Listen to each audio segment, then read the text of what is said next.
Halo, halo. Dobar dan, Nikola iz Zemuna. Izvoli, Nikola.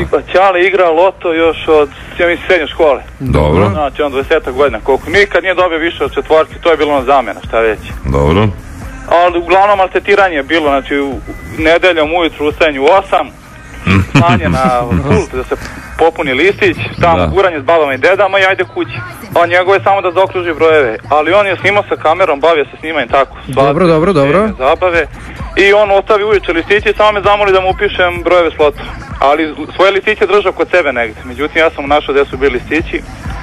Papirić koji treba da ostane na televizoru sa brojevima, ja pripisao dobitne brojeve s njegovog listića i ostavio te brojeve. A daj! Čovjek s povratom, on se vratio, on tako oko pola, pet se vratio i sa snimanju i on ajde uzeo da pogleda to.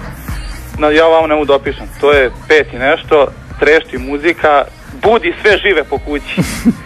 Bogati smo, nema više posla, idemo, selimo se, znači to je bilo samo Aburazra ovako pogledao me jedan trenutak i rekao je, a sad ti vidi pa mu reci šta se desilo. Pa to, samo ti kažem da je dobio infarkt bilo bi ti žao, malo ti je neslano, ali dobro. A da, bio klinac, sve znam, mislim, ne bi sad to opet uradio, ne bi mu šesticu smesio, možda peticu čisto da prođe, da bude bolje. Joj, kako bi te ja kuku mene majku. Nikad nećemo se desiti. Hvala ti puno. Ćao.